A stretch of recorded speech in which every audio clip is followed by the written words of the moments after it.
प्रशान्तस्य जितात्मनः प्रशान्तस्य परमात्मा समाहित परमात्मा समाहित जितात्मनः प्रशान्तस्य परमात्मा समाहित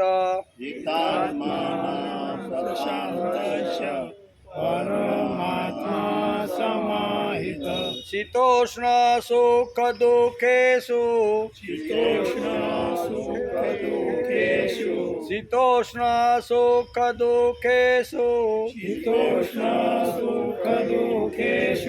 तथा मानापमानयो तथा मानापमानयो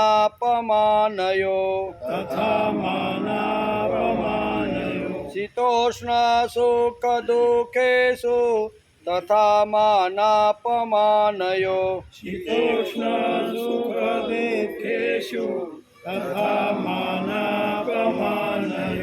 जितात्मनः प्रशान्तस्य परमात्मा समाहित शीतोष्ण सुख दुःखेषु तथा मानापमानयो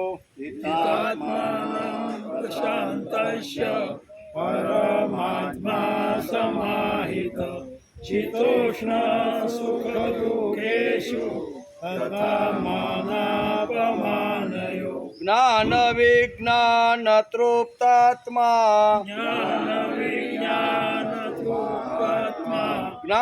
विज्ञान तृप्तात्मा कूटस्थो विजितेन्द्रिय कूटस्थो विजितेन्द्रिय ज्ञान विज्ञान तृप्तात्मा कूटस्थो विजितेन्द्रिय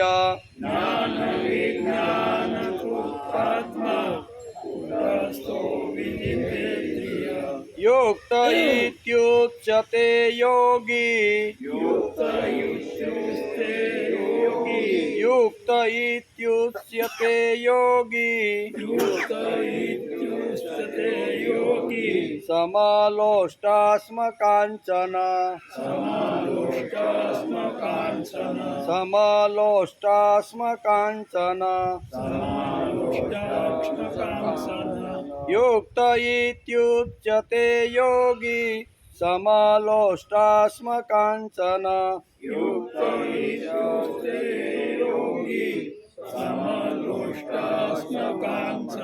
ज्ञान विज्ञान तृप्तात्मा कूटस्थो विजितेन्द्रिय युक्त इत्युच्यते योगी समलोष्टास्मकाञ्चन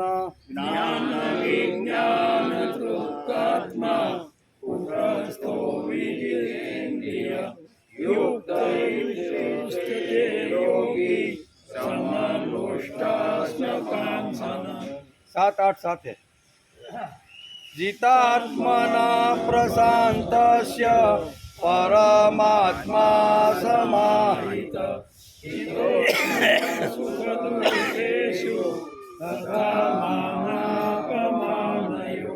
ज्ञान विज्ञान तृप्तात्मा युक्त इष्यते योगी समलोष्टास्मकाञ्चन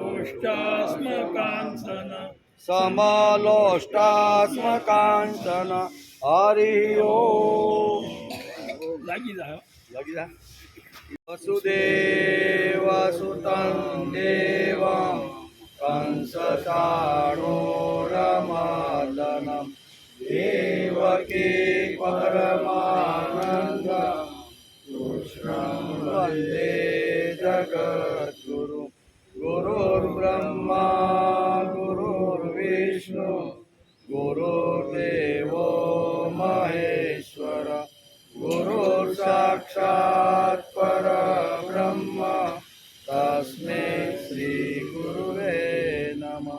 નારાયણં નમસ્કૃત્યં નરં ચૈવ નરોત્તમં દેવીં સરસ્વતી વ્યાસ તતો જયમુદીરયેત તતો જયમુદીરયેત.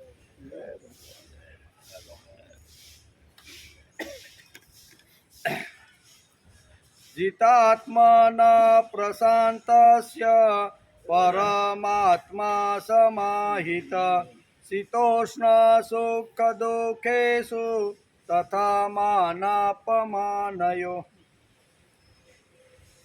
જીતાત્મા શીતોષ્ણ સુખ દુઃખેષુ, જેણે પોતે જ પોતાને જીતી લીધો છે તેવા ઠંડી ગરમી અનુકૂળતા પ્રતિકૂળતા સુખ દુઃખાદી તથા માનાપમાનયો તથા માન અપમાનમાં પ્રશાંતસ્ય પરમાત્મા પરમ હિત નિર્વિકાર મનુષ્યને પરમાત્મા નિત્ય પ્રાપ્ત છે.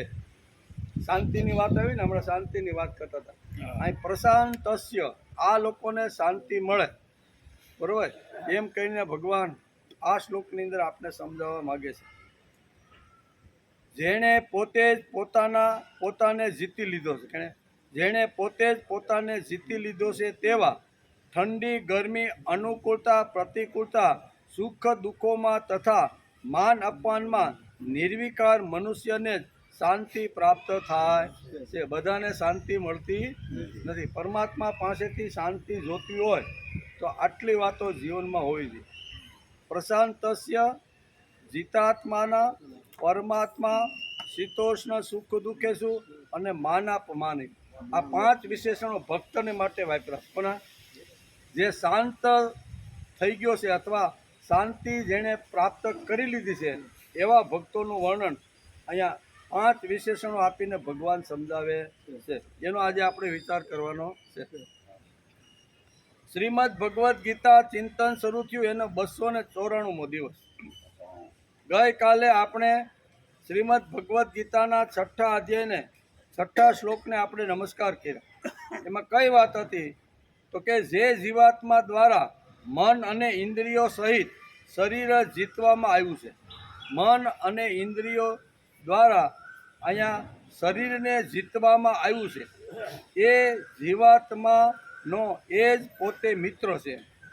અને જેના વડે મન તથા ઇન્દ્રિયો સહિત શરીર નથી જીતવામાં આવ્યું એના પ્રત્યે એ પોતાનો આત્મા જ પોતાનો શત્રુ છે. એવું આપણે ગઈકાલે આ શ્લોકની અંદર આટલી વાતો આપણે સમજવાનો પ્રયત્ન કર્યો. મિત્ર કોણ અને શત્રુ કોણ? આત્મા જ આપણો મિત્ર છે અને આત્મા જ આપણો શત્રુ છે. એ બધી વાતો ગઈકાલે આપણે સમજવાનો, આપણી બુદ્ધિ અનુસાર સમજવાનો પ્રયત્ન કર્યો. પોતાના દ્વારા પોતાનો વિજય કરવાનું પરિણામ શું આવે છે તેનો ઉત્તર ભગવાન અહીંયા 3 શ્લોક માટે 7, 8 અને 9 3 શ્લોકની અંદર આ જીવને જો મિત્ર અથવા શું કહેવાય, મિત્ર અથવા શત્રુ જો માનવાનો હોય તો 3 શ્લોકની અંદર ભગવાને વર્ણન કર્યું છે. એમાં પહેલો શ્લોક છે 7મો. 7માની અંદર પણ મિત્ર થવાના કારણો અથવા બાંધવ થવાના કારણો, ભગવાનનો બાંધવ કોણ થઈ શકે, ભગવાનની સાથે કોણ બંધાઈ જાય, એની વાત ભગવાને આ 6ઠા અધ્યાયના 7મા શ્લોકમાં કરી છે. પોતાના દ્વારા પોતાને વિજય કરવાનું પરિણામ શું આવે છે તેનો ઉત્તર ભગવાન આ 3 શ્લોકમાં અર્જુનને આપે છે. જેવા 3 શ્લોકની અંદર ભગવાન અર્જુનને આ જવાબ આપે છે. ગઈકાલે આપણે જોતા હતા કે અર્જુન વિદ્યાર્થી કે પરીક્ષાર્થી નથી, શિષ્યત્વ સ્વીકારીને ભગવાનના શરણે ગયો છે. ગીતા સાંભળ્યા પછી ઘણીવાર તે આપણને પચતી પણ નથી. તેથી જ ગીતા સાંભળીને ઘણીવાર તેઓને તેવો માણસ રહે છે. ગીતા પચવી જોઈએ. ભલે બધું ન પચે તો કાંઈ નહીં, પણ એકાદો સિદ્ધાંત ગીતાનો કે કર્યા વગર કાંઈ મળતું નથી, મફતનું લઈશ નહીં, આવો એકાદો સિદ્ધાંત જો માણસના જીવનમાં આવી જાય ને તો ગીતા પચી કહેવાય. બધા કદાચ સિદ્ધાંતો આપણને ન પચે અથવા આ જન્મારામાં કદાચ આ બધી વાતો શક્ય ન બને, પણ એકાદી વાત ગીતાએ જે કાંઈ સિદ્ધાંતો, જે કાંઈ તત્વજ્ઞાન, જે કાંઈ સંસ્કારો અર્જુનને નિમિત્ત બનાવીને સમાજના અંતિમ માણસ સુધી પહોંચાડવાનો પ્રયત્ન કર્યો છે, એમાં એકાદો ગુણ પણ જો આપણી અંદર આવી જાય તો ગીતા સાંભળી આપણી વસૂલ છે. અત્યાર સુધીના શ્લોકો ઉપર જો આપણે થોડો ઘણો વિચાર કરીએ તો ધ્યાનમાં આવશે કે ભગવાને ગીતામાં તત્વજ્ઞાનની ચર્ચા શા માટે કરી. અત્યાર સુધી આપણે 6થા અધ્યાય સુધી આવ્યા અને 6થા અધ્યાય સુધી ઘણી બધી તત્વજ્ઞાનની વાતો ભગવાને સમજાવી. શા માટે કરી છે એ આ બધા શ્લોકોને જો ખરેખર આપણે સમજવાનો પ્રયત્ન કર્યો છે તો આપણા ધ્યાનમાં આવે. અર્જુન પ્રશ્નાર્થી નથી, તે પોતાના પ્રશ્નનો જવાબ નથી માગતો. તે કહે છે કે તમે મારી વૃત્તિને ઘડો. એવું મારી જે વૃત્તિ છે ને, અત્યારે વૃત્તિ કેવી થઈ ગઈ છે? ક્લેબિયમ, કાયરતા રૂપી મારી વૃત્તિ થઈ ગઈ છે. એને તમે ઘડવાનો પ્રયત્ન કરો. એ વૃત્તિને તમે ઘડવાનો પ્રયત્ન કરો. કેવળ તાત્કાલિક પ્રશ્નનો જવાબ આપીને છૂટા થવાનું નથી. ભગવાને તેથી તત્વજ્ઞાન કહેવાની શરૂઆત કરી છે. મારી વૃત્તિને ઘડો, મારા જીવનને ઘડો. મારી અંદર આ કાયરતા કેમ આવી ગઈ છે, એ કાયરતાને દૂર કરવાનો પ્રયત્ન તમે કરો. આવો પ્રશ્ન જ્યારે અર્જુન ભગવાનને પૂછે છે ત્યારે ભગવાન એને તત્વજ્ઞાનની શરૂઆત કરે છે. તેથી ભગવાને કેવળ તાત્કાલિક પ્રશ્નનો જવાબ આપીને છૂટા પડવાનું નથી. ભગવાને તેથી તત્વજ્ઞાન કહ્યું છે. શું કીધું? કે હે અર્જુન, આ આત્મા અવ્યક્ત, અચિંત્ય અને વિકાર રહિત કહેવાયેલો આત્મા કેવો છે? આત્માને કોઈ બંધન નથી, કોઈ મુક્તિ નથી. ચિદાનંદ રૂપ શિવોહમ શિવ, એને કોઈ વસ્તુ લાગુ પડતી નથી. બરોબર.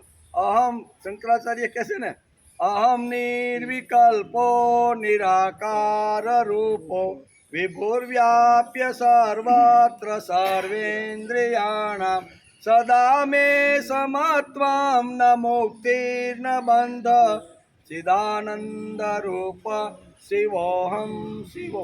આત્માને કોઈ વસ્તુ લાગુ પડતી નથી. લાગુ બધી શરીરને પડે, આપણે ઇન્દ્રિયોને પડે, બરોબર.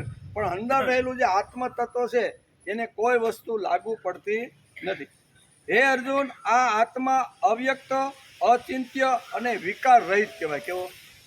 આત્માને અહીંયા ભગવાન આ રીતે કહે છે.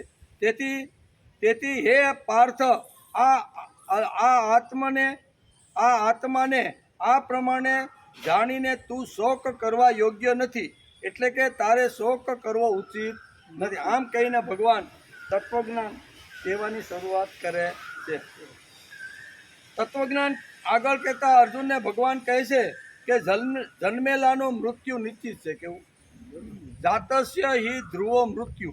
અહીં તત્વજ્ઞાનની શરૂઆત કરતા ભગવાન અર્જુનને કહે છે કે આ જગતની અંદર જે જીવ આવે છે એ આવે એને પાછું જવાનું તો ફાઇનલ જ છે. હું એટલે કે જન્મેલાનું મૃત્યુ નિશ્ચિત છે અને મરેલાનો પાછો જન્મ પણ નિશ્ચિત છે. આપણા કર્મ પ્રમાણે આપણે જન્મ પાછો મળે છે. તેથી આ ઉપાય વિનાના વિષયમાં તારા માટે શોક કરવો ઉચિત નથી. આમ ભગવાને તત્વજ્ઞાનની શરૂઆત કરી. શિષ્યત્વ સ્વીકાર્યું. ભગવાનના ચરણની અંદર અર્જુન ગયો. ભગવાન વિચાર કરે છે કે જન્મ જન્માંતરના કલ્યાણની વાત એણે મારી પાસેથી માગી લીધી છે. તેથી સામાન્ય વાતો અને સામાન્ય પ્રશ્નના જવાબ ભગવાન આપતા નથી અને સીધું તત્વજ્ઞાનની શરૂઆત અર્જુનને આપવાની શરૂઆત કરે છે. આ તત્વજ્ઞાન સમજાવતા ભગવાન 6થા અધ્યાયના 7મા શ્લોક સુધી આવી જાય કે વચ્ચે પોતાના દ્વારા પોતાનો વિજય એટલે કે ઉદ્ધાર કરવાનું પરિણામ શું આવે છે તેનો ઉત્તર 3 શ્લોકની અંદર ભગવાન અર્જુનને કહે છે. કેવો? ઉદરે દાત્માનામ નાત્માનામ વસાદે. માણસ પોતે જ પોતાનો ઉદ્ધાર કરી શકે છે અને અધોગતિમાં પણ પોતે જ પડે છે. તો આ વાત સમજાવતા ભગવાન અહીંયા 3 શ્લોકની અંદર આ વાત સમજાવે. 7, 8 અને 9 એની અંદર ભગવાન આ 3 શ્લોકની અંદર ઉત્તર આપે છે. શું કહે છે? જીતાત્માના પ્રશાંતસ્ય પરમાત્મા સમાહિત શીતોષ્ણ સુખ દુઃખ તથા માનાપમાનયો. ઠંડી ગરમીમાં આ શ્લોકમાં ભગવાને 5 વાતો અહીંયા જીવ એટલે ભક્તને સમજાવી છે કે મારો સખા જેને થવાનું હોય ને, કેવો મારો સખા, સખાની વાત આવે ને, એક તો સખા અને શત્રુ, 2 વાત આ શ્લોકની અંદર ભગવાન આપને સમજાવે. મારો સખા જેને થવાનું હોય ને એને 5 વાતોનું ધ્યાન રાખવું પડે. એ 5 વાતો જેની અંદર સ્થિર થઈ ગઈ છે એ જ મારો સખા છે, બીજો મારો સખા બની શકતો નથી, એમ આ શ્લોકની અંદર ભગવાન કહે છે. તેથી પહેલી વાત છે ઠંડી ગરમીમાં, સુખ દુઃખમાં તથા માન અપમાનમાં જેના અંતઃકરણની વૃત્તિઓ સમ્યક રીતે શાંત થઈ ગઈ છે. કેવું સમ્યક રીતે શાંત છે એવા સ્વાધીન આત્માવાળા મનુષ્યના જ્ઞાનમાં સચ્ચિદાનંદ ઘન પરમાત્મા સમ્યક પ્રકારે સ્થિત છે. એટલે કે એના જ્ઞાનમાં પરમાત્મા સિવાય બીજું કશું જ રહેતું નથી, એમ આ શ્લોકની અંદર થાય. ભગવાન કોના બાંધવ થાય? પ્રશ્નાર્થ. ભગવાનને બાંધવ તો બધાને કરવાના છે, પણ બધાને ભગવાન બાંધવ કરી શકતા નથી. ભગવાન પણ કોના બાંધવ થાય? ભગવાન કોને બાંધવ બનાવે? ભગવાન કોના બાંધવ થાય તેનું વર્ણન જે અગાઉના શ્લોકમાં એટલે કે 6થા શ્લોકમાં કર્યું છે તે વર્ણન ભગવાને વિસ્તારથી આ શ્લોકની અંદર સમજાવવાનો પ્રયત્ન કર્યો. એની ઘણી 6થા શ્લોકની ઘણી વાતો ભગવાને આ જ શ્લોકમાં વણી લીધી છે, પણ એને વિસ્તારથી કહેવાનો ભગવાને પ્રયત્ન કર્યો છે. તેથી વિસ્તારથી આ શ્લોકમાં ભગવાને સમજાવ્યું છે તેનો આજે વિચાર કરવાનો. ભગવાને અહીંયા કે કહી તો દીધું બરોબર ને કે મારો બાંધવ કોણ અને હું કોનો બાંધવ બનું, એ વાતો 6થા શ્લોકની અંદર ભગવાને આપને હળવેકથી કહી દીધી. પણ વિસ્તારપૂર્વક ભગવાન 7મા શ્લોકની અંદર અહીંયા 5 વિશેષણો ભક્તને માટે, જેના જીવનમાં જે જીવની પાસે આ 5 વાતો હોય ને એ મારો બાંધવ બને, બાકી દુનિયામાં કોઈ મારો બાંધવ બની શકતો નથી. એમ આ શ્લોકમાં પહેલી વાત કીધી જીતાત્મા. શું કીધું?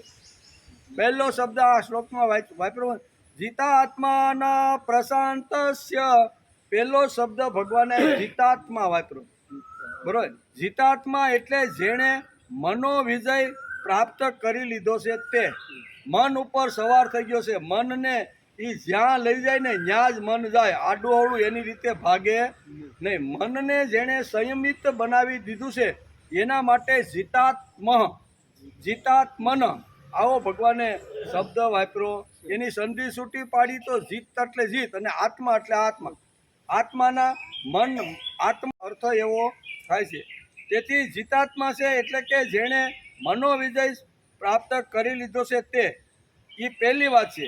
બીજી વાત જે પ્રશાંત છે, એવો બીજો જ ભગવાને શબ્દ વાપર્યો છે જીતાત્મન પ્રશાંતસ્ય.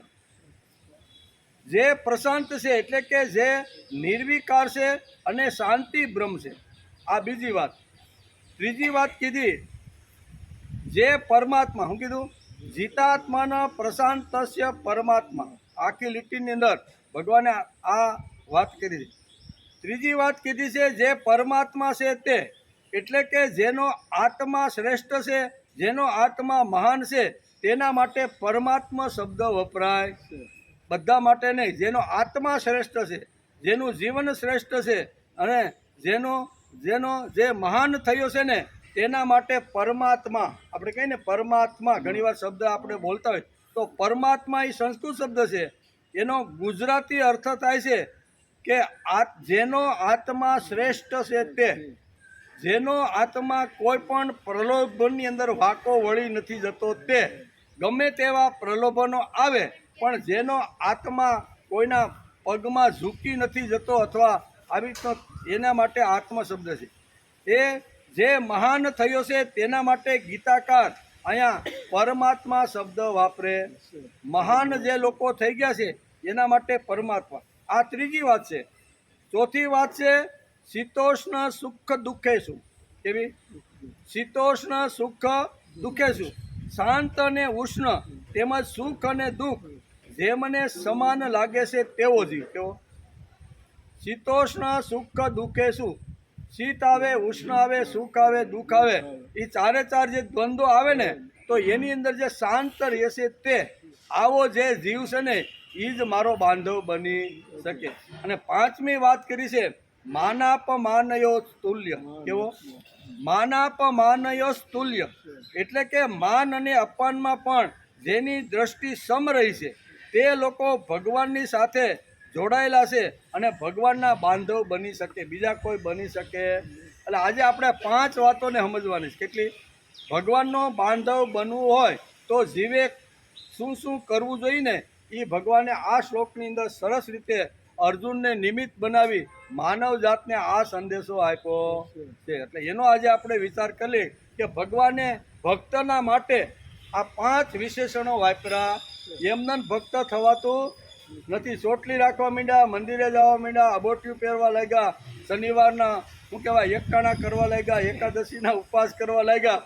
એટલે ભક્ત, એ ભક્તની વ્યાખ્યા ભગવાન આ શ્લોકમાં કરતા નથી. ભક્ત કોણ? તો કે 5 વાતો જેના જીવનમાં આવી છે અને 5 વાતો પોતાના જીવનમાં લાવી અને ભગવાનનો બાંધવ થવા માટે જે તૈયાર થયો છે એ જીવની વાત ભગવાને 6થા અધ્યાયના 7મા શ્લોકની અંદર કરી. મારો બાંધવ કોણ? મારી સાથે જોડાયેલો કોણ? મારો નજીકનો સંબંધી કોણ? એનું વર્ણન ભગવાન આ શ્લોકની અંદર કરે છે. તેથી માન અને અપમાનમાં પણ જેમની દ્રષ્ટિ સમ રહી છે તે લોકો ભગવાનની સાથે જોડાયેલા છે અને તે જ ભગવાનના બાંધવ થઈ શકે એમ. આવા ઘરેણા જે જીવે પહેર્યા છે તે ભગવાનના બાંધવો છે. કેવા? આ ઘરેણા પહેરવાના છે. કેટલા? 5 પ્રકારના જે ઘરેણા આમાં કીધા ને, પેલા હોનાના તો ઠીક છે, એમાં તો ખિસ્સામાં પૈસા હોય તો પહેરી શકે, પણ આ ઘરેણા તો બધાય પહેરી શકે. બરાબર? આ 5 પ્રકારના ઘરેણા અલગ અલગ શરીર ઉપર જેને ધારણ કર્યા છે ને, બરાબર, એ મારો બાંધવ છે એમ ભગવાન બહુ સ્પષ્ટ. આવા ઘરેણા જે જીવે પહેર્યા છે તે ભગવાનનો બાંધવ છે. એટલે પહેલો શબ્દ ભગવાને જીતાત્મા. કેવો? આત્માને જેણે જીતી લીધો છે તે મન અને બુદ્ધિ. બરોબર? મન અને બુદ્ધિ ઉપર આત્માનો કંટ્રોલ છે. આ બધી વાતો ભગવાન સમજાવે છે. જીતાત્મા એટલે જે લોકોએ મનને તાબામાં લીધું છે તે. સામાન્ય માણસનું મન તેના તાબામાં હોતું નથી. સામાન્ય રીતે મન આપણે તાબામાં રાખવાનો ઘણીવાર પ્રયત્ન કરી પણ ઘણીવાર રહેતું નથી. પ્રયત્ન તો બધા કરતા જ હોય, જેની જેવી શક્તિ પ્રમાણે મનને તાબામાં કંટ્રોલ રાખવામાં માણસ પ્રયત્ન કરે જ છે, પણ એ રહેતું નથી. એમ કે માણસનું મન તેને ઘડીકમાં અહીં ખેંચી જાય છે અને ઘડીકમાં ત્યાં ખેંચે છે. ઘડીકમાં આ સારું લાગે છે અને ઘડીકમાં બીજું સારું લાગે છે. એટલે કે મન આમ ચારે બાજુ આંટા મારતું રહેલું. મન આપણું એવું છે કે ઘડીક આ સારું લાગે, ઘડીક પેલું સારું લાગે. ઘડીક એમ થાય કે હાલો ને આપણે ઝાડવા વાવી છે ને એ આપણા માટે કલ્યાણકારી કામ છે, તો ઘડીક એ થાય. તો ઘડીક ઓળે ભાઈ કે આને કરતાં હાલો ની જંગલમાં તમે મારી ભેગા, તો કે હાલો ની ન્યા જાય. તો ઘણીવાર માણસનું મન કેવું છે? માણસનું મન સંચળ છે. માણસનું મન સ્થિર રહી શકતું નથી. સ્થિર રાખવાનો જેણે પ્રયત્ન કર્યો છે એવા લોકોનું વર્ણન ભગવાન આ શ્લોકની અંદર કરે છે. કાર્ય કરવામાં પણ માનવીનું મન સ્થિર નથી હોતું. એક કામ કરવા લાગે ત્યાં તેને લાગે કે આના કરતાં બીજું કામ સારું છે ને એ મારો ઉદ્ધાર વહેલો કરશે, તેથી એ કામ પડતું મૂકી અને બીજા કામમાં લાગે. બીજા કામમાં થોડાક વર્ષો થોડાક દિવસ કામ કરે, ચાલો આમાં તો કાંઈ નથી, આમાં તો ફલાણા ભાઈ આવા છે ને ઢીકડા ભાઈ આવા, કારણ કે સમૂહમાં કરવું પડે. એટલે એકાબીજાના રાગ દ્વેષ જોવાની શરૂઆત થાય એટલે કે આ કામ આપણે કરવું નથી, આના કરતાં બીજું. આમ કરીને માણસનું મન ક્યારેય સ્થિર થતું નથી. આપણે ભૂલી જઈએ છીએ કે મહાન કાર્યો એ મેથીની ભાજી જેવા નથી. કોઈ પણ મહાન કાર્ય જો કરવાનું હોય, હજારો વર્ષો સુધી લાંબુ જો ટકાવવાનું હોય ને, તો એ કાંઈ મેથીની ભાજી છે? મેથીની ભાજી તો આજે વાવીને અઠવાડિયા પછી લાવો ભજીયા બનાવવાના છે તો બની જાય. પણ આ વટ વૃક્ષ ઉપર નીચે આપણે જે બેઠા છે એ વટ વૃક્ષ જો મોટું કરવાનું હોય ને તો એની તો બહુ વાર લાગે. એનું બીજ આપણે વાવી ધીમે ધીમે ઘણા સમય પછી અંકુર ફૂટે, મોટું થાય ને 10-15 વર્ષ પછી ઘાટો સાયો આપણે આપે છે. તેથી આપણે ભૂલી જઈએ છીએ કે મહાન કાર્યો નથી. આજે વાવીએ અને અઠવાડિયામાં ખાઈએ. સ્વાધ્યાય કાર્ય મહાન કાર્ય છે, તે પ્રભુ કાર્ય છે. મહાન કાર્યમાં બીજ તો વટ વૃક્ષ જેવા છે. બીજે દિવસે એ ઉગતા નથી અને ત્રીજે દિવસે ભાજીની જેમ ખવાતા પણ નથી. આ વટવૃક્ષના બીજને જન્મ જન્માંતરથી બહાર આવતા એટલે કે જમીનમાંથી બહાર આવતા ઘણો સમય લાગે છે. વટવૃક્ષને જમીનમાંથી બહાર આવતા ઘણો સમય લાગે છે. રામ રાજ્યની વાતો અથવા રામ રાજ્ય કાંઈ રાતોરાત ઊભું થઈ ગયું નથી. આજે ફૂંક મારી અને રામ રાજ્ય થઈ ગયું એવું નથી. એમ આપણું શાસ્ત્ર કહે છે. રામ રાજ્ય કાંઈ રાતોરાત ઊભું થયું એમ નથી. તેની પાછળ દિલીપ, રઘુ, અજ, દશરથ અને રામ 5 પેઢીનું પુરુષાર્થ છે. 5 પેઢીની તપસ્યા થઈ ત્યારે રામ રાજ્ય આવ્યું. એમનું રામ રાજ્ય આવતું નથી. તેથી રામ રાજ્ય કંઈ રાતોરાત ઊભું થતું નથી. તેની પાછળ દિલીપ, રઘુ, અજ, દશરથ, રામ આ 5 પેઢીઓની મહેનત છે. 5 પેઢીઓની તપસ્યા છે. ત્યારે આજે 10,000 વર્ષ પછી પણ આપણે રામ રાજ્યને યાદ કરી કે નહીં? એ પરબારું કાંઈ થયું નહીં. કેટલાય લોકોએ એમાં આહુતિઓ આપી છે, કેટલા લોકોએ તપસ્યા કરી છે, કેટલાય લોકોએ મહેનત કરી છે ને ત્યારે એવો એક સરસ મજાનો એક આખો સમાજ ઊભો થયો એમ કે. તેથી ગીતા વાંચવા લાગે પછી તેને લાગે કે આના કરતાં ભાગવત સારું. થોડા દિવસ ભાગવત સાંભળવા જાય અને ત્યાં થોડા દિવસ સાંભળે અને પછી એમ લાગે કે આના કરતાં રામાયણ સારું. એટલે ત્યાંથી ભાગે એટલે રામાયણ જાય. રામાયણ થોડાક દિવસ સાંભળે પછી કે ફલાણી જગ્યાએ મહાભારત શરૂ થયું છે અને 5મા વેદ તરીકે એને માન્યતા મળી છે, હાલો આપણે ત્યાં જઈએ એમ. એટલે ત્યાં જાય. કહેવાનો આપણું મન ક્યારેય સ્થિર રહેતું નથી. માણસે સ્થિર થવાનો પ્રયત્ન કરવો જોઈએ. ભલે કામ અનેક પ્રકારના કરીએ પણ એકાદી જગ્યા એવી હોવી જોઈએ કે જ્યાં મારે સ્થિર થઈને કર્તવ્ય કર્મ કરવાનું છે. બાકી કરવાની ના નથી. સમય મળે તો સારા કામ તો માણસે કરવા જ જોઈએ, પણ એકાદ જગ્યા એવી રાખી, એકાદી પવિત્ર જગ્યા એવી રાખીએ કે જે મારી મન, બુદ્ધિ અને ઇન્દ્રિયોને હું સ્થિર કરવાનો પ્રયત્ન કરું. સાંભળવામાં પણ સ્થૈર્ય નથી. બોલવામાં અને સાંભળવામાં પણ મનનું સ્થૈર્ય જોઈએ ને. બોલવાવાળાને પણ મનનું સ્થૈર્ય હોય તો વિષય કોઈ પણ સારી રીતે રજૂ કરી શકે. સાંભળવાનું પણ સ્થિરતા હોય તો એ સારી રીતે સાંભળી અને એ સિદ્ધાંતો યાદ રાખી શકે. પણ આપણું મન સ્થિર નથી, બરોબર ને? કેવું છે આપણું? એટલે ઊંટના જેવું છે. એટલે ભાઈ કે હુવાનું ક્યારે? તો કે બધાય ઊંટ બેસી જાય ને ત્યારે. હવે ઊંટ હતા, એક ઊભો થાય તો 5 બે, 5 બે તો 3 ઊભા થાય, 3 ઊભા થાય તો 4 બે. ઓલી આખી રાત વહી ગઈ. એમાં આપણે આ ખુરશી ઉપરથી મોબાઈલ આવ્યો એટલે લઈને આમ ભાગ્યા, આ ખુરશી ઉપરથી મોબાઈલ આવ્યો એટલે આમ ભાઈ. સાંભળવાનું ક્યારે? એ કે 11 વાગે પૂરું થાય પછી. એટલે આપણું પણ મન સ્થિર નથી. માણસે મન ઉપર કંટ્રોલ રાખવાનો પ્રયત્ન કરવો. એકાદી કલાક, વધારે તો આપણે બોલતા જ નથી અહીંયા, બાકી તો ભાવગીત સ્તોત્રમાં, પણ એકાદી કલાક તો આપણે સંયમ રાખવાનો પ્રયત્ન કરવો. ગમે તેવું થાય, મારો મોબાઈલ ઉપર છે તે બંધ કરીને મારે બેસવાનું છે, સ્થિર કરીને બેસવાનું છે. આ જો આપણા મનની અંદર પાકી વાત હોય ને તો ગીતાનો વિચાર આપણા જીવનમાં ઉતરે. નકર 12 વર્ષથી હું 13 વર્ષથી ગીતા સાંભળો તો એનો કોઈ અસર જીવન ઉપર થતી નથી. આપણું મન મોબાઈલમાં જ હોય. કે હમણાં ઓલા ભાઈને મેં કીધું હતું કે 9:30 ફોન કરજે, એટલે આપણું મન ક્યાં હોય? મોબાઈલમાં. એટલે આપણે જ્યાં સુધી અહીંયા સાંભળવા આવી છીએ ત્યાં સુધી તો મનને સ્થિર રાખવાનો પ્રયત્ન કરવો. 11 વાગ્યા પછી ભલે નહીં, આવતીકાલે 9 વાગ્યા સુધી, એટલે તમારે શું કહેવાય, ઘણા બધા 23 કલાક સુધી જ્યાં મોબાઈલ વાપરો ત્યાં વાપરો નહીં. પણ માણસે આ સંયમ રાખવો જોઈએ. કોઈ કહે કે ફલાણા મહારાજની કથા બહુ સારી છે તો ત્યાં સાંભળવા જાય. રાત્રે કહે કે ફલાણી જગ્યાએ શિવ કથા હાલે છે અને બહુ સરસ બોલે છે, બહુ સરસ વાજિંત્ર છે, તો ત્યાં ઉપડે. કાંઈ આપણી સ્થિરતાનો કાંઈ ઠેકાણો ને. આપણે આ જ વસ્તુ, આ જ કામ કરવાનું એવું કોઈ દિવસ માણસને હોતું નથી. અર્જુનની આ જ સમસ્યા હતી. આપણી સમસ્યા છે એવું આપણી સમસ્યા છે નહીં. અર્જુનની સમસ્યા પણ આ જ હતી. એમ મહાભારતમાં વેદવ્યાસ લખે છે. શું હતી સમસ્યા? અર્જુનની પણ આ સમસ્યા હતી. તેથી ભગવાનને પૂછે છે કે ભગવાન, અનિચ્છન્નાપી વાસનેય, શું કહે છે?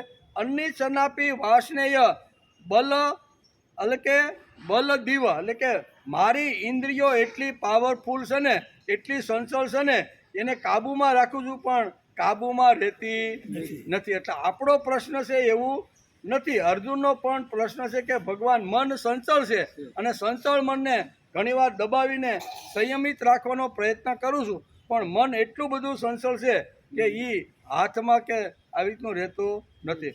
તેથી અનિચ્છન્નપી વાસનેય બલાદીવ નિયોજિત, પોતાની ઈચ્છા ન હોવા છતાં પણ મન ખેંચાઈ જાય. પોતાની ઈચ્છા નથી છતાં મન ખેંચાઈ જાય છે. આવી રીતે માનવીનું મન વિષયો તરફ ખેંચાતું જ રહ્યું છે. તેથી ભગવાને આ શ્લોકની અંદર જીતાત્મના શબ્દ પ્રથમ વાપર્યો. 5 વિશેષણો આપી અને ભગવાનને ગમતો ભગવાનનો બાંધવ કેવી રીતે બની શકાય છે એનું વર્ણન ભગવાને અહીંયા 5 વિશેષણો આપીને સમજાવવાનો પ્રયત્ન કર્યો છે. જીતાત્મા એટલે કે જેને જીતાત્મા એટલે કે જેને મન ખેંચતું નથી, મન વિષયોમાં દોડતું નથી. દોડતું હોય તો તેને ખેંચી અને સંયમિત બનાવવાનો જે પ્રયત્ન કરે છે તેને જીતાત્મા કહેવાય છે. કદાચ કંટ્રોલમાં ન રહેતો હોય, દોડવાનો પ્રયત્ન કરે તો દોડતા રહેલા મનને કંટ્રોલમાં જે પ્રયત્ન કરે છે એને જીતાત્મા કહેવામાં આવે છે. કે જે અનાગ્રહી વૃત્તિનો હોય તે જીતાત્મા થઈ શકે. કેવો? અનાગ્રહ વૃત્તિનો, આગ્રહ નહીં, કોઈ પ્રકારનો આગ્રહ નહીં, અનાગ્રહ વૃત્તિનો જે જીવ હોય તે જ ભગવાનનો બાંધવ થઈ શકે. જીતાત્મા વ્યક્તિ મનને નોકર બનાવી તેની પાસેથી કામ લે છે. તે પ્રભુનો લાડકો દીકરો છે. બરોબર? ગમે તેવી ઇન્દ્રિયો ફૂફાડા મારતી હોય, મન ગમે ત્યાં આડું દોડતું હોય, પણ મન અને ઇન્દ્રિયોને પણ સારા કામમાં જોડીને એની પાસેથી પણ કામ લેવાનો પ્રયત્ન કરે છે. એને કહેવાય જીતાત્મા. ભગવાનના જે બાંધવ છે તેના માટે ભગવાને પહેલું વિશેષણ જીતાત્મા આપ્યું છે અને પછી બીજું જ વિશેષણ પ્રશાંત. કેવું? આ શ્લોકની અંદર 5 પ્રકારના ભક્ત માટે, ભગવાનના લાડકા દીકરા માટે, ભગવાનનો જે બાંધવ બન્યો છે તે, એના માટે ભગવાને 5 પ્રકારના વિશેષણો વાપર્યા છે. એમાં પહેલું છે જીતાત્મા અને બીજું વિશેષણ ભગવાને અહીંયા પ્રશાંત વાપર્યું છે. કોઈ માણસ દોડધામ કરતો હોય તો તે અશાંત છે એમ સમજવાનું કોઈ કારણ નથી. ઘણીવાર માણસ દોડધામ બહુ કરે, પણ દોડધામ કરે એટલે એનો અર્થ એવો નથી કે આ ભાઈ પહોંચી વાળીને બેહતો નથી, દોડધામ કરે છે એટલે એ અશાંત છે. અશાંત હોય એવું માનવાનું કોઈ કારણ નથી. કોઈ માણસ દોડધામ કરતો હોય તો તે અશાંત છે એ માનવાનું કોઈ કારણ નથી. યાજ્ઞવલ્ક, વશિષ્ઠ, શંકરાચાર્ય, રામાનુજાચાર્ય આ બધા જે મહાપુરુષો રાત દિવસ દોડતા હતા. દોડે છે એટલે એ જીતાત્મા કે પ્રશાંત નથી એવું નથી. આ લોકો પરોઠી વાળીને ક્યારે બેઠા આપણે એના જીવન ચરિત્રો વાંચીએ તો આપને ખબર પડે કે આ મહાપુરુષોને ગમે તેવી અગવડ હોય. શંકરાચાર્યને તો ઘણીવાર એના ચરિત્રમાં લખ્યું છે કે ઘણીવાર જ્યારે જંગલોમાં ફરતા હોય, આદિવાસીને મળતા હોય, તત્વજ્ઞાન સમજાતા હોય ને ત્યારે એને લોહીની ઉલટી પણ થઈ જતી હતી. છતાં પણ એણે પોતાનો કર્મયોગ ચાલુ રાખ્યો છે. બીજી વાત છે કે એને પખંડરનું દર્દ હતું શંકરાચાર્ય, જબરજસ્ત, પણ છતાંય એણે નક્કી કર્યું કે 32 વર્ષની ઉંમરની અંદર મારે જેટલું પ્રભુ કાર્ય થઈ શકે, સત્કર્મ થઈ શકે એટલું કામ મારે કરવાનું છે. એટલે દોડધામ આ લોકોની હોય છે. એટલે દોડધામ જે કરતા હોય એ અશાંત જ હોય એવું નથી, એ પણ શાંત હોય છે. બરાબર? દોડધામ એની ચાલુ છે પણ મનની અંદર શાંતિ છે. કોઈ પણ માણસ દોડધામ કરતો હોય તો તે અશાંત છે એ માનવાનું કોઈ કારણ નથી. યાજ્ઞવલ્ક, વશિષ્ઠ, શંકરાચાર્ય વગેરે તે ચૂપચાપ શાંતિથી બેઠા ન હતા. આ બધા મહાપુરુષોએ જ્યારે ભગવાન પાસે મસ્તક નમાવ્યું છે ત્યારે એટલે કે એની બુદ્ધિ તપાસી છે. આ બધાની બુદ્ધિ શાંત અને પ્રશાંત હતી.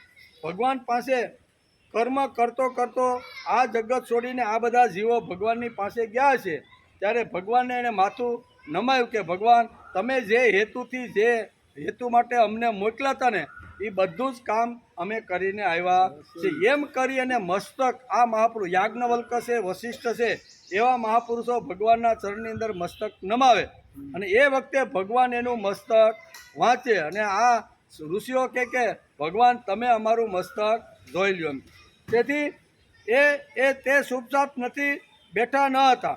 આ બધા મહાપુરુષોએ જ્યારે ભગવાન પાસે મસ્તક નમાવ્યું છે ત્યારે બુદ્ધિ તપાસી આ બધાની બુદ્ધિ શાંત અને પ્રશાંત હતી. ભગવાને બુદ્ધિ તપાસી પણ એ કેવા હતા? શાંત હતા. આ શ્લોકમાં ભગવાન શાંત શબ્દ ન વાપરતા આગળ પ્ર શબ્દ વાપરે છે. કેવો? શાંત તો ખરો જ, પણ આગળ પ્રશાંત એવો એક શબ્દ અહીંયા ગીતામાં ભગવાન વાપરે છે. આ શ્લોકમાં ભગવાને શાંત શબ્દ ન વાપરતા આગળ પ્ર શબ્દ લગાડ્યો છે. એટલે કે કામનાઓ જેમની બુદ્ધિમાં મોજામાં નિર્માણ કરતી નથી તેને પ્રશાંત કહેવામાં. કામના છે, વાસના છે, ભોગ છે, જેની બુદ્ધિને ટચ પણ કરી શકતા નથી એવો જે જીવ છે એને પ્રશાંત શબ્દ અહીંયા એક આગળ પ્ર લગાવી દીધો. કે જેની કામના જેમને આવી રીતના ભોગો છે એ એની બુદ્ધિને જરીક પણ ટચ કરી શકતા નથી. આવું જેણે જીવન બનાવ્યું છે એના માટે ભગવાને આ શ્લોકની અંદર પ્રશાંત શબ્દ વાપર્યો. ખાલી શાંત નહીં. કેવો? શાંત તો ઘણા બેઠા હોય, ન મળે તો બેઠા હોય ને, રાહ જોઈને બેઠા હોય કે ક્યારે કોણ આવે ને એને આપે. તો શાંત નહીં, પણ કેવા? ગમે તેવા આવી રીતે કામના છે, વાસના છે, ભોગ છે, વિષયો છે, એ ગમે તેટલા ઉલાળા મારી અને માણસની પાસે આવવાનો પ્રયત્ન કરે પણ છતાં આ પોતાની પાસે આવવા ન દે એને પ્રશાંત કહેવામાં આવે છે. તેથી વસ્તુ જોયા પછી, વસ્તુ જાણ્યા પછી પણ તે તરફ મન લલચાય તો માણસ પ્રશાંત ગણાય. ગામડાનો આપણે દાદા ઘણીવાર દ્રષ્ટાંત આપે. આપણે કોઈ પણ વસ્તુ જ્યાં સુધી ન જોઈ હોય ત્યાં સુધી આપણે બધા શાંત હોય કે નહીં? માનો કે આપણે અત્યારે અમેરિકા કોઈ નથી જોઈ, મેં તો નથી જોયું, એટલે બધા શાંત થઈ કે નહીં? પણ એકાદ વાર જો અમેરિકા જે હોય ને એનો બધો ઠાઠમાઠ જોયો હોય ને પછી પાછા ભારતમાં આવી ત્યારે મન ઘણીવાર અશાંત થાય. ચાલો અમેરિકામાં રહેવા જેવું તો થાય કે નહીં? પણ જ્યાં સુધી જોયું નહોતું ત્યાં સુધી આપણું મન કેવું હતું? શાંત હતું. એમ દાદા પાંડુરંગ શાસ્ત્રી એક ઉદાહરણ આપે છે. વર્ષો પહેલાંની વાત છે, કેટલા હમણાંની નહીં, 60-70 વર્ષ પહેલાંની એક ઘટના બની ગઈ.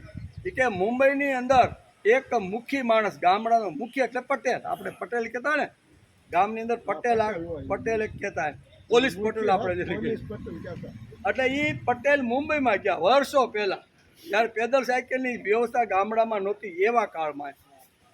ત્યાં ગયા, કોઈને ઘેરે ઉતરા, સરસ મજાને એને બધે ફરવા લઈ ગયા મુંબઈમાં. બધે એ સગાએ બધાને ફેરવા બાપાને અઠવાડિયું 10 દિવસ.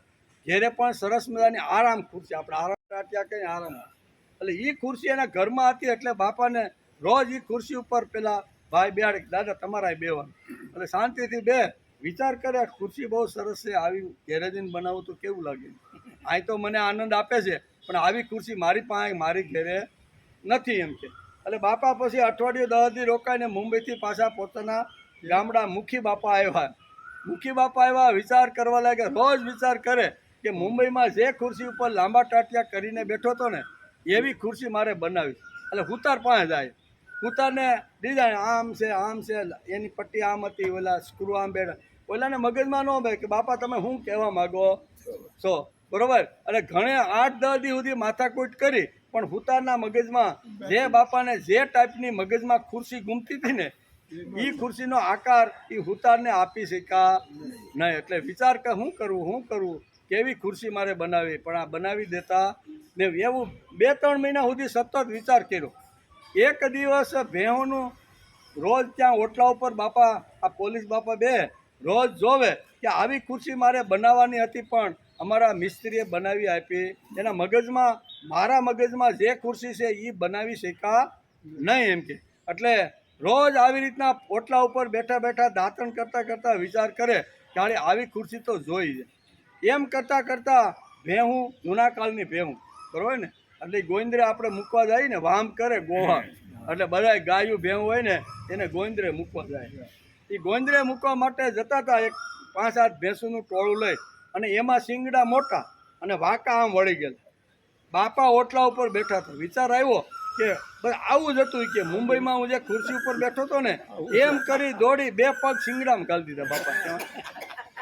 શિંગડામાં જેમ વાંકા હતા ને અને પછી આમ હુઈ ગયા અને ઓલી ભેંસ તો ભાઈ કજિયાવાળી છે ભાઈ તાકાતવાળી છે ને ભડકીને ભાગી ખૂબ ફેરવી ઓલા બધા કે બાપા બાપા બાપા પણ બાપા શું કરે માંડ માંડ ઈ ભેંને 5-7 જણા માવજી બાપા જેવા હશે ને એને ભેંને પકડી અને ઈ કે બાપા પણ તમે કે વિચાર તો કરવો જોઈતો હતો ને કે આ ભેંના શિંગડામાં કોઈ દી પગ નખાય ઈ કે વિચાર તો 6 મહિનાથી કરું છું શું કે છે કે આવી ખુરશી મારે બનાવવાની આમ કરીને આમ નાખે ને પગ એટલે આમ પછી આમ બે તો ખરો એટલે આવી ખુરશી એ કે સમય 6 મહિનાથી તો વિચાર કરતો હતો કાંઈ પરબારા થોડા મેં નાખ્યા થઈ ગયા કહેવાનો અર્થ કે જ્યાં સુધી માણસે વસ્તુ જોઈ નથી ત્યાં સુધી માણસ શાંત રહે પણ એકવાર વસ્તુ જોઈ એટલે પછી માણસનું મન અશાંત થઈ જાય જે અમેરિકા ન જોયું હોય ઓસ્ટ્રેલિયા ન જોયું હોય આફ્રિકા ન જોયું હોય ને ત્યાં સુધી આપણું મન શાંત હોય પછી આફ્રિકા 1-2 વાર જેવા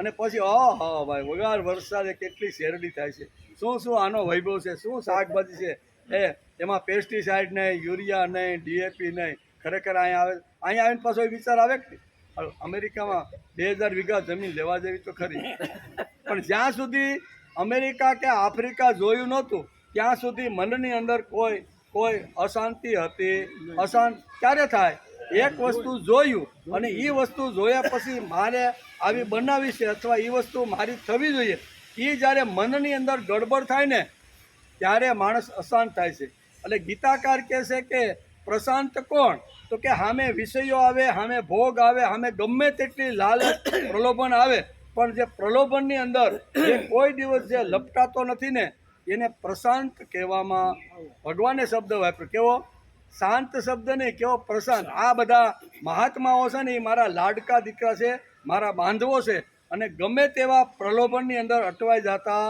નથી આ બધા જીતાત્મા છે પ્રશાંત આત્મા છે આ બધા મારા બાંધવ છે એમ કે છે તેથી વસ્તુ જોયા પછી જાણ્યા પછી પણ તે તરફ મન ન લલસાય તો માણસ પ્રશાંત ગણાય હું તો જ માણસ પ્રશાંત ગણાય નકર તો ગણાય નહીં એમ ગણાય નહીં પણ મુખીએ ખુરશી જોઈ નહોતી ત્યાં સુધી શાંત હતા અને ખુરશી જોતા તેનું મન અશાંત થઈ ગયું એટલે શાંતિ બ્રહ્મ નહીં એમ કેવા શાંતિ બ્રહ્મ નહીં પણ જનક રાજા રત્નજડિત સિંહાસન ઉપર બેઠા હતા તો પણ તે શાંત હતા કેવા આપણા જેવો તો ઠીક રત્નજડિત સિંહાસન ઉપર બેઠા હતા તો પણ અહીંયા જનક રાજા શાંત હતા રામને દશરથ રાજાએ કહ્યું કે આવતીકાલે તારો રાજ્યાભિષેક થવાનો છે વિશેષ ન લાગ્યું બરાબર કાંઈ વાંધો નહીં તમે જો કહેતા હોય અને તમારે જો નિવૃત્ત થવાનું હોય તો આવતીકાલે કાંઈ વાંધો નહીં તમે કહેતા હોય તો અયોધ્યાની ગાદી ઉપર રાજ્યાભિષેક કરી અને યુવરાજ પદે હું બેસીશ કાંઈ વાંધો નહીં ચહેરા ઉપર કાંઈ રાજગાદી આપવાની વાત આવી તો પણ હર્ષનું એક બિંદુ વાલ્મીકી કહેશે એના ચહેરા ઉપર જોવા મળ્યું કાંઈ વાંધો નહીં બાપા તમે કહેતા હોય તો હું આવતીકાલે આ અયોધ્યાની ગાદી ઉપર બેસીશ બીજી સવારે બાપાએ કીધું કે હવે તારે રાજગાદી ઉપર બેસવું નથી હવે તો તારે 14 વર્ષ માટે વનમાં જવાનું તો પણ રામના ચહેરા ઉપર લેશ માત્ર દુઃખ કે હાળું બાપાએ મને સવારે કીધું ને અત્યારે ફરી કેમ જાય છે હું તો બાપાને બંધનમાં નાખી જેલમાં પૂરી હાથકડી નાખી અને હું અયોધ્યાની ગાદી ઉપર બેસીશ હું મોટો દીકરો છું ને અધિકાર મારો આવી દલીલ કરી આવી દલીલ રામે કરી નથી બરોબર અને એ વખતે કદાચ કોર્ટની અંદર ગયા હોત ને તો રામનો જ વિજય થાય કારણ કે મોટા દીકરા તરીકે એ કાળમાં એક પદ્ધતિ હતી કે રાજાના મોટા દીકરાને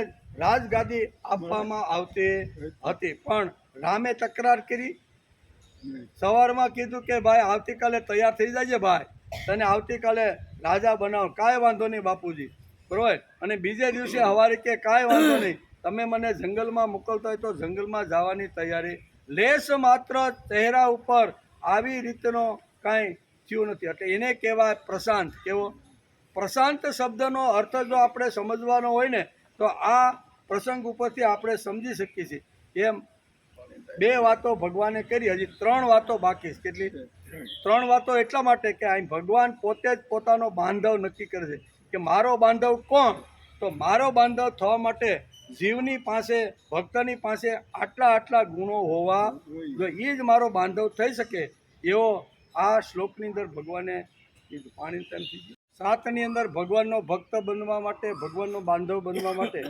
ભગવાને 5 પ્રકારના વિશેષણો આ શ્લોકની અંદર વાપર્યા કે આવી પ્રકારનો જીવ હોય ને એ જ મારો બાંધવ બની શકે. એમ કરીને પહેલું જીતાત્મા, બીજો પ્રશાંત અને ત્રીજો કેવો પરમાત્મા. આ ત્રીજું વિશેષણ કેવું લગાડ્યું? પરમાત્મા. તેથી વિષય ખબર પડ્યા પછી, તેની મીઠાશ જાણ્યા પછી, કાં તો જોઈએ તે મીઠાશ ભોગવેલી છે તેમાં તેનું મન લલચાયું નથી, તેને પ્રશાંત કહેવામાં આવે છે. ગમે તેને પ્રશાંત શબ્દ લગાડી શકતા નથી. આમ ભક્ત માટે ભગવાને એક એક વિશેષણ આ શ્લોકની અંદર લખાડ્યું છે. પહેલું છે જીતાત્મા, બીજું છે પ્રશાંત અને ત્રીજું વિશેષણ ભગવાને લગાડ્યું પરમાત્મા. કેવું? 5 વિશેષણોને આજે આપણે સમજવાનો પ્રયત્ન કરી. પરમાત્મા કેવી રીતે પરમાત્મા છે? તે ભગવાનના બાંધવ છે. પરમાત્મા એટલે મહાન થયેલા લોકો. કેવા? પરમ આત્મા. જો એની સંધિ છૂટી પાડી, પરમાત્મા એ સંસ્કૃત શબ્દ છે, એનું ગુજરાતી જો આપણે કરી પરમ આત્મા. પરમ એટલે શ્રેષ્ઠ અને આત્મા, જે જીવનો આત્મા શ્રેષ્ઠ છે એને પરમાત્મા કહેવામાં આવે છે. અત્યાર સુધી આપણે પરમાત્માની વ્યાખ્યા કેવી કરતા હતા કે અંદર કોઈ આપણે હલાવે છે, બોલાવે છે, ચલાવે છે ને એ પરમાત્મા અંદર આવીને કામ કરતો રહેલો છે. પણ સંસ્કૃતની અંદર પરમાત્માનો આ અર્થ થાય. પરમ એટલે શ્રેષ્ઠ અને આત્મા એટલે આત્મા. જેનો આત્મા શ્રેષ્ઠ છે એના બધા માટે પરમાત્મા શબ્દ વાપરવામાં આવે છે. તેવી જ રીતે પરમાત્મા છે તે ભગવાનના બાંધવ છે. પરમાત્મા એટલે મહાન થયેલા લોકો. જેમનો આત્મા મહાન થયો છે અને જે ભગવાનના લાડકા દીકરા થયા છે તેના માટે પરમાત્મા શબ્દ વાપરવામાં આવે છે. ભગવાનને ગમવું તેવી પણ ઈચ્છા નથી, તેથી આવા લોકોને બાંધવ કહેવામાં ભગવાનને આનંદ થાય છે. ભગવાનને આનંદ ક્યારે થાય? આ કોઈ અપેક્ષા રાખીને આ લોકો કામ કરતા નથી. એમ કે શ્રી કૃષ્ણ ભગવાનને કંસને કોઈ દિવસ બાંધવ નથી કીધો.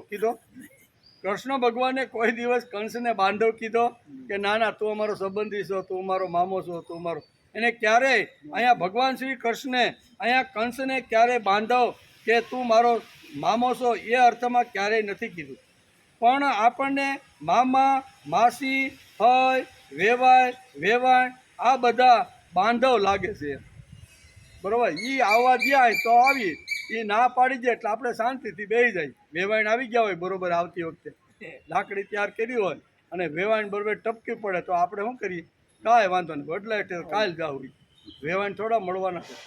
એટલે અહીં કહે છે કૃષ્ણ ભગવાને કોઈ દિવસ કંસને બાંધવ કીધો નથી. એમ કે આ બધા સંબંધો સાચવવામાંથી માણસ ઊંચો આવતો નથી.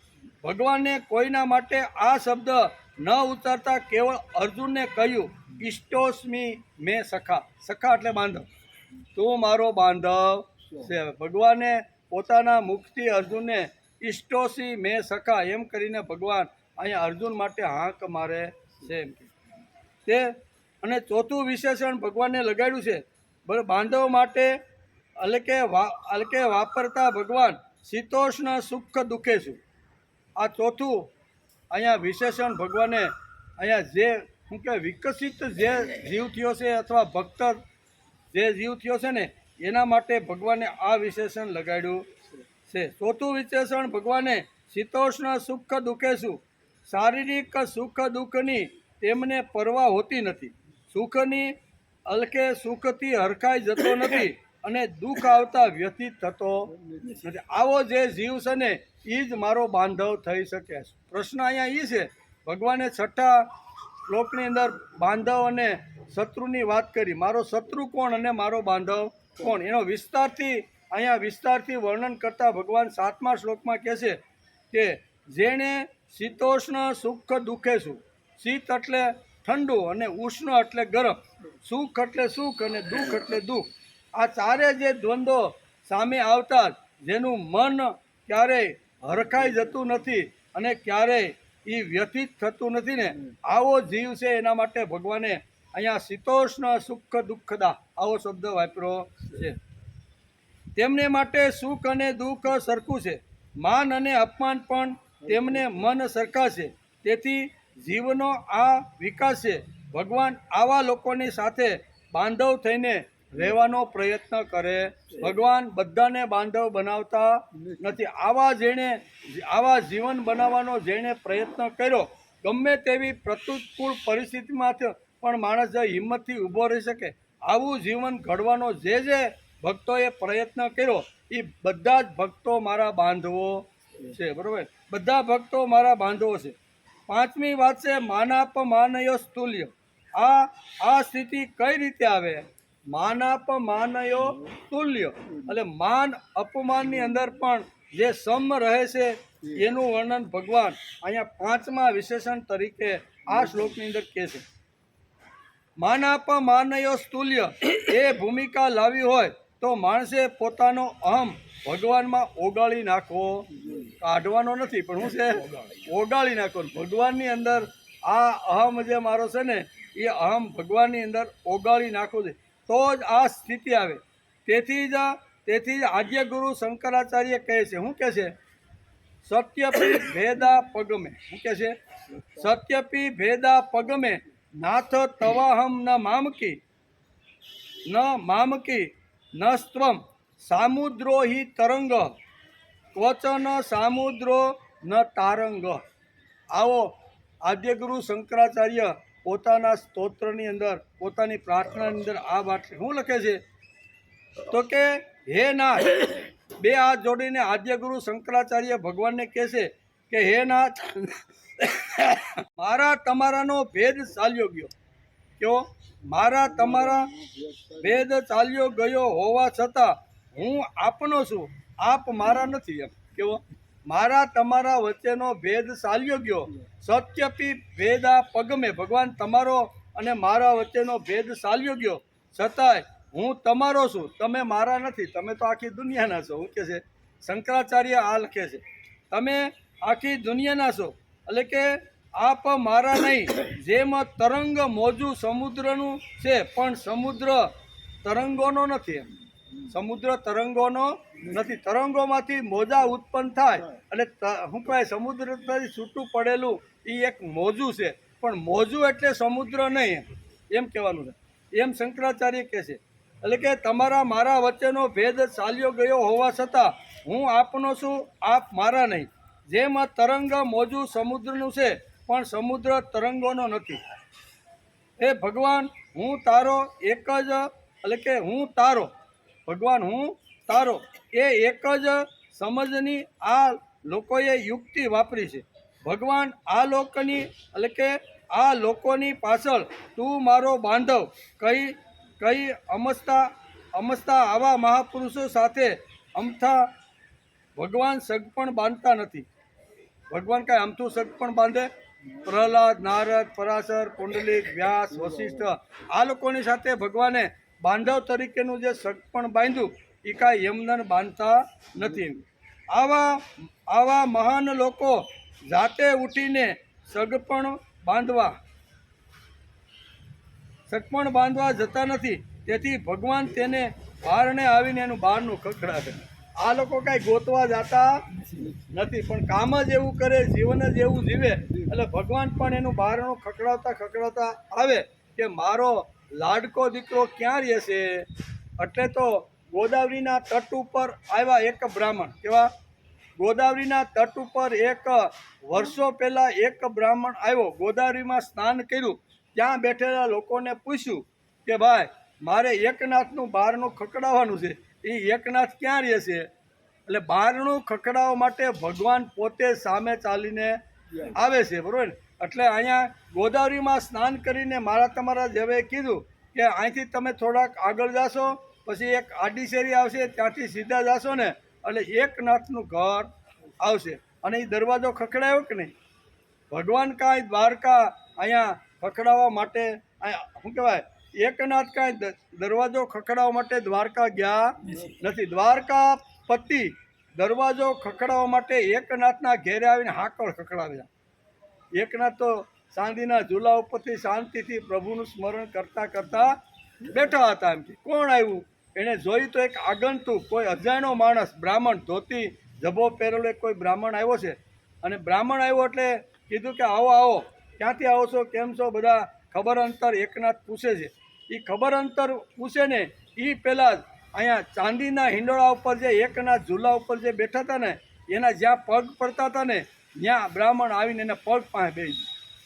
ત્યારે એકનાથે કીધું કે હે તમારે પગ પાસે બેહવાનું નથી, તમે તો મારા અતિથિ છો ને અતિથિઓને મારી બાજુમાં જ બેહાડવા જોઈએ. ત્યારે આ આગંતુક એમ કહે છે કે મારી લાયકાત તમારી બાજુમાં બેહવા જેવી, હું તમારા પગ પાસે બેહું ને એ ધારું છે. હું કે આ ધોતીવાળો અને એક બ્રાહ્મણ આવી રીતનો કહે છે કે હું તમારા પગ પાસે બેસું ને એટલી જ મારી લાયકાત છે. કોણ બોલે છે? વિશ્વનાથ બોલે છે કે તમારા પગ પાસે બેસવાની પણ મારી લાયકાત નથી, પણ છતાંય તમારા પગ પાસે હું બેઠો, હું તમારી બાજુમાં બેસી શકું. આવું જેમણે જેવું જીવન બનાવ્યું ને એને આ 5 વિશેષણો લાગે. ક્યાં?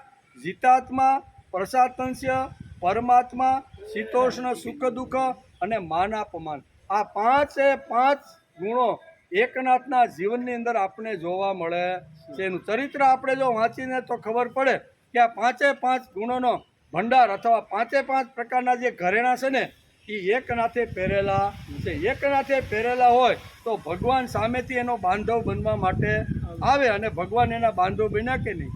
કહેવાનો અર્થ કે બાંધવ ભગવાનનો જો થવાનું હોય તો એ કાંઈ હેલી એટલી વાત નથી. ફટનારાના 2 આંસુડા પાડ્યા દુઃખની અંદર અને ભગવાન આપણો બાંધવ બનીને આપણા દુઃખ હળવા કરી દે એવી કોઈ વાત અહીંયા નથી. એમ કે તું મારો બાંધવ છે, પછી આવા મહાપુરુષોને માન અપમાન જેવું કંઈ લાગતું જ નથી. તું મારો બાંધવ છે એમ ભગવાન એકવાર આવા મહાપુરુષને કહી દે, પછી મહાપુરુષ જગતમાં ફરે અને જગતમાં કોઈ એનું માન અપમાન કરે તો એને કાંઈ અસર થતી નથી. શા માટે? તો કે ભગવાનને મને બાંધવ તરીકે સ્વીકારી અને મારી માથે હાથ મૂકીને કીધું તું મારો બાંધવ છે. ભગવાનનો જે બાંધવ હોય એ સમાજમાં હરતો ફરતો હોય, કોઈ અપમાન કરે કોઈ માન આપે તો માન આપે તોય કાંઈ વાંધો નહીં, અપમાન કરે તો કાંઈ વાંધો. આવું જીવન જેણે બનાવ્યું છે અને બનાવવાનો પ્રયત્ન કરે છે એ બધા જ ભગવાનના બાંધવો છે. ટૂંકમાં માન અપમાનની કિંમત ઘટાડી શકાતી નથી, તો પછી તેમાંથી કઈ રીતે રસ્તો કાઢવો? રસ્તો તો કાઢવો પડે, રસ્તો કાઢ. પણ જે ડાહ્યા લોકો રસ્તો કાઢી શક્યા તે ભગવાનના બાંધવ થયા. કેવા ડાહ્યા જે લોકો હતા ને એ લોકોએ રસ્તો કાઢી મૂકો. ત્યાં ક્યારે સૂરજ આથમશે એનું કાંઈ નક્કી. હવે ઢળતી સાંજ છે ને ઢળતી સાંજની અંદર ક્યારે અસ્યુતમ કેસ્યુતમ થઈ જાય એ મને ખબર નથી. એટલે હવે મારે જેમ બને તેમ મારું જીવન, મારું મન, મારી બુદ્ધિ, મારી ઇન્દ્રિયો છે ને એ પ્રભુ તરફ વળે એવો જ માણસે આ ઢળતી ઉંમરે માણસે પ્રયત્ન કરી લીધો. આવી ઢળતી ઉંમરે જે પ્રયત્ન કરે છે ને તે મહાન અને મોટા માણસો છે, એ જ ભગવાનના બાંધવ છે. ભલે યુવાનીમાં કદાચ કામકાજને હિસાબે સંસાર વ્યવહારના કામે કદાચ પ્રભુ તરફ આપણી ગતિ ન હોય, પણ હવે તો આ ઉંમર તો 58 વર્ષ પછી તો 100 પ્રયત્ન કર્યો છે એ બધા મારા બાંધવો છે. જેમણે આખા વિશ્વને કુટુંબ બનાવી દીધું. કેવું? શંકરાચાર્ય આખા ભારતને આખું કુટુંબ એક તાંતણીથી બધાને બાંધી દીધા. એટલે કે એમણે આખા વિશ્વને કુટુંબ બનાવી દીધું. વિશ્વ તરફ જોવાની એ દ્રષ્ટિ કેળવી, તેમની પારકાપણાની ભાવના નીકળી ગઈ હોય અને માન અપમાન ન લાગે તે જ ભગવાનનો બાંધવ બની શકે. અને આવા બાંધવનું વર્ણન ભગવાને શ્રીમદ ભગવદ્ ગીતાના 6 અધ્યાયના 7મા શ્લોકની અંદર બાંધવના કેવા ગુણો હોય, કેવા લક્ષણો હોય, કેવા વિશેષણો ભગવાનને લગાડ્યા છે ને એની વાત ભગવાન આ શ્લોકની અંદર કરે છે. શંકરાચાર્ય રાત દિવસ લોકોના કલ્યાણ માટે દોડધામ કરી છતાં લોકોએ તેમનો છળ કર્યો કે નહીં? છળ કર્યો છે. આપણે વાત એનું ચરિત્ર વાંચી તો ખબર પડે કે જેણે આખા પૃથ્વીને બ્રહ્માંડને તત્વજ્ઞાન આપ્યું ને એવું અત્યાર સુધીમાં કોઈએ તત્વજ્ઞાન આપ્યું. આટલું જબરજસ્ત જેણે કામ કર્યું છે, જેની સાંકળી કેરળથી ખટથી ઉપડી અને હિમાલયના બદ્રી કેદાર સુધી જાય અને એને વૈદિક સંસ્કૃતિનો ઝંડો ખોડીને કીધું કે વૈદિક સંસ્કૃતિમાં એટલી તાકાત છે, એટલી મજબૂત છે કે કોઈ પણ આને હલાવી શકે નહીં. અને જેની માહે હવાશેર ઊંટ કાઢી હોય ને એ જ આ સંસ્કૃતિના ધ્વજને હલાવી કોઈ હલાવી શક્યું. આટલું મોટું જબરજસ્ત જેણે કામ કર્યું, આટલા મોટા સ્તોત્રો જેણે લખ્યા, આટલા મોટા અહીંયા વેદ ઉપનિષદ અને એના બ્રહ્મસૂત્રો પર ભાષ્ય લખ્યા ને, એ મહાપુરુષનું પણ એના જ કુળના નામુદ્રી બ્રાહ્મણોએ ખૂબ જ એનું સળ કપટ કર્યું છે. કોઈ પણ હિસાબે આ માણસ પડવો જ જોઈએ, ટાંટ્યા ખેંચવા સિવાય બીજું કાંઈ કામ કર્યું નથી. એટલે ડરવાનું કોઈ કારણ નથી. ભગવાન આપણી કૃતિ, આપણો વિચાર, આપણું જીવન આપણે શા માટે રટણ કરીશી ફરીશી, એ ભગવાન જ જોતો રહેલો છે. સામાન્ય માણસની દ્રષ્ટિ ન હોય, તેથી ઘણીવાર સળ કરે, કપટ કરે, નીચો પાડવાનો પ્રયત્ન કરે, ન હોય એવું કરીને કોઈ પણ આવી રીતનું કરે. તેથી અહીં કહે છે શંકરાચાર્ય જેવા મહાન પુરુષના પણ લોકોએ સળ કર્યા છે. તેથી શંકરાચાર્ય રાત દિવસ લોકોના કલ્યાણ માટે દોડધામ કરી, છતાંય લોકોએ તેમના સળ કર્યા. તેમની માને અગ્નિ સંસ્કાર આપવા એક પણ સામુદ્રી બ્રાહ્મણ આવ્યો નહીં. એની માનું જ્યારે મૃત્યુ થયું ને, ત્યારે લઈ તો જવા પડે ને અંતિમ ક્રિયા કરવા માટે શમશાનમાં. તો શમશાન ભૂમિમાંથી એના ગામમાંથી જે બ્રાહ્મણો હતા ને, એ કે તે નાનપણની અંદર સંન્યાસ લઈ લીધો છે ને, તેથી અમે તને નાયત બારો કાઢી નાખ્યો છે. તારી માં ભલે મરી ગઈ, અમે પણ ઠાઠડી ઉપાડવા આવવાના. કોણ બોલે છે? નામુદ્રી, એની આખી જાત નામુદ્રી બ્રાહ્મણ હતા. એ એમ કહે છે કે તે આવું કર્યું છે ને, એટલે અમે તારી સાથે નથી. શંકરાચાર્ય વિચાર કરે છે કે માના અંતિમ સંસ્કાર તો મારે કરવા જોઈએ. શું કરે છે? એના 3 ટુકડા કરી, બહુ વજનદાર શરીર હતું ને, 3 ટુકડા કરી ખંભા ઉપર લઈને શમશાન ભૂમિમાં શંકરાચાર્ય એકલે માના સંસ્કાર કર્યા.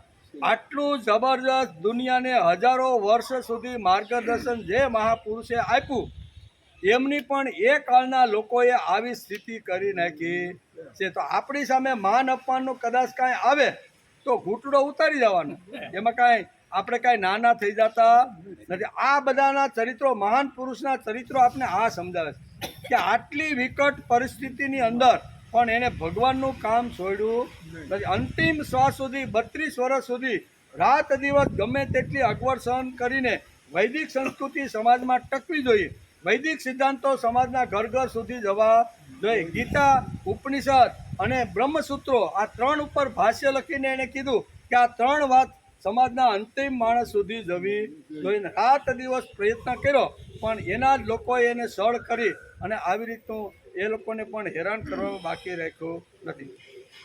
ટૂંકમાં પારકાપણાની ભાવના આવે એટલે માન અપમાન આવે. સ્વીકાર્ય માન અપમાન હોય જ નહીં. દુનિયા જેને સ્વકીય બનાવી તેને માન અપમાન લાગતું. દુનિયાને આખી પોતાની જ બનાવી લીધી અને એને કાંઈ માન અપમાન લાગે નહીં. શંકરાચાર્ય આખી દુનિયાને પોતાની બનાવી લીધી. આટલું સળ કપટ એની સામે થયું, પણ છતાંય ભગવાન ઉપરનો વિશ્વાસ લેશ માત્ર શંકરાચાર્યનો ઓછો થયો નથી. આપણો તો ફટનારો થઈ જાય. ભગવાન એકાદું દુઃખ મોકલે ને આવું કંઈક કરે ને, આ જગ હું આટલું કામ કરું છું અને મારી ઉપર ભગવાને આવું કર્યું, આપણે તો ફટનારાના ભગવાનથી જુદા પડી જાય સહી. ભગવાન કોના બાંધવ થાય તેનું વર્ણન 6ઠા અધ્યાયના 7મા શ્લોકમાં ભગવાને કર્યું છે. શું કીધું છે? જે જીતાત્મા છે, એટલે જેણે મનોવિજય પ્રાપ્ત કર્યો છે, તે જે પ્રશાંત છે, એટલે નિર્વિકાર અને એટલે કે શાંતિ બ્રહ્મ છે તે. ત્રીજું પરમાત્મા છે, એટલે કે જેણે આત્માને પરમ શ્રેષ્ઠ બનાવી લીધું છે અને જેણે પોતાના આત્માને મહાન બનાવ્યો છે તે પરમાત્મા. ત્રીજી વાત છે શીતોષ્ણ. ચોથી વાત છે શીતોષ્ણ સુખ દુઃખદા, એટલે શીત અને ઉષ્ણ તેમજ સુખ અને દુઃખ જેને સમાન લાગે છે. અને 5મી વાત છે માનાપમાનયો તુલ્ય, એટલે કે માન અને અપમાનમાં પણ જેની દ્રષ્ટિ સમ રહી છે. શંકરાચાર્યની દ્રષ્ટિ કેવી રહે? અપમાન કર્યું, કોઈ આવ્યું નહીં અને એકલા હાથે માના સંસ્કાર કરવા પડ્યા, તો આ કાંઈ સહેલી વાત છે? આટલામાં મનને શાંત રાખવું અથવા સમાજના લોકોને ગમે તેવું બોલવું, એવું શંકરાચાર્યના જીવનમાં ક્યાંય વાંચવા મળતું નથી. તેથી માનાપમાનયો તુલ્ય છે એમ કહીને આવા ઘરેણા જે મહાપુરુષે પહેરેલા છે તેવા ભક્તો મારા બાંધવો છે, એમ ભગવાન આ શ્લોકની અંદર કરે. આ ઘરેણા 5 ઘરેણા કેવા? 5 ઘરેણા જેના ડોકમાં છે, કાનમાં છે, હાથમાં છે, બરોબર, કેડમાં છે, જે કાંઈ ઘરેણા પહેરેલા છે ને એ આ બધા ઘરેણા છે. આવા ઘરેણા જેણે પહેર્યા છે, જીતાત્મા, પ્રશાંતંશ્ય, પરમાત્મા, શીતોષ્ણ, સુખ દુઃખ અને માન અપમાન, આ 5 ઘરેણા જેમણે પહેર્યા છે ને બરોબર બાંધવ છે. એમ આ શ્લોકની અંદર ભગવાન બહુ સ્પષ્ટતા કરે છે. અંતમાં જેણે દુનિયાના માણસોનું પારકાપણું કાઢી નાખ્યું છે. દુનિયાના માણસોનું પારકાપણું કાઢી નાખ્યું છે અને દુનિયામાં આત્મી ભાવ નિર્માણ કરવા કાં તો પારકાપણું કાઢી નાખવા સર્જનહારે સધર્મ સાધ્યું છે, તે જ મારો બાંધવ છે. એમ ભગવાન આ શ્લોકની અંદર આ રીતે સમજાવે છે. એમ કરીને આજે આપણે 6થા અધ્યાયના 7મા શ્લોકમાં અર્જુનના મનની અંદર એક પ્રશ્ન ઘૂંટાતો હતો, એનો જવાબ ભગવાને આપ્યો. કયો પ્રશ્ન હતો? કે ભગવાન તમે તો કહી દીધું કે ઉદરે દાત્મા નામ નાત્મા નામ વસાય. ભાઈ તારો ઉધાર તું તારે હાથે કરી લે, એટલે તમારાથી ભગવાન હું છૂટો થઈ જાઉં, તમારી સાથે બંધાવ નહીં, તમારી સાથે આવી તો રહું નહીં, તો મારો ઉદ્ધાર શક્ય નથી. તો ભગવાન પછી એને આગળના 2 શ્લોકની અંદર ભાઈ તું એકવાર બાંધવ થઈ જાય ને તો મારા શત્રુ અને મિત્ર પણ આ જગતની અંદર ઘણા બધા છે. એટલે મિત્રતાની વાત કરતા ભગવાન આગળના શ્લોકમાં કહે છે કે જેણે મન બુદ્ધિ જીતી અને આત્માને કંટ્રોલ કરવાનો જેણે પ્રયત્ન કર્યો છે એ જ મારા બંધુ છે, એ જ મારો આત્મા છે. એમ ભગવાન આ શ્લોકની અંદર કહે છે. તેથી ભગવાન આ શ્લોકમાં જીતાત્મા, પ્રસાદંશ્ય, પરમાત્મા સમાહિત, શીતોષ્ણ, સુખ દુઃખેશુ તથા માનાપમાનય, આ 5 વિશેષણો લગાડી અને ભગવાને ભક્તની વાત કરી છે. આવું સુંદર મજાનું વર્ણન ભગવાને કહેવાનો પ્રયત્ન કર્યો છે. આગળ અહીં કહે છે કે પોતાના દ્વારા પોતાનો વિજય કરવાનું પરિણામ શું આવે છે તેનો ઉત્તર આગળના 3 શ્લોકમાં, એટલે 7મા શ્લોકમાં આજે આપણે જોયું. 8 અને 9 શ્લોકની અંદર ભગવાન પોતે જ પોતાના સ્વમુખે આ જે 5 વાતો જેણે પોતાના જીવનમાં ઘરેણા તરીકે પહેરવાનો પ્રયત્ન કર્યો છે એ લોકોના ગુણો કેવા હોય, એનું જીવન કેવું હોય, એ ભગવાન સાથે બાંધવ બને છે ત્યારે કેવી રીતનો જીતે એનું વર્ણન ભગવાને અહીંયા 7, 8 અને 9 આ 3 શ્લોકની અંદર કર્યું છે. એમ કરી અને આજે આપણે આ અધ્યાયના 6થા અધ્યાયના 7મા શ્લોકને નમસ્કાર કરીએ છીએ.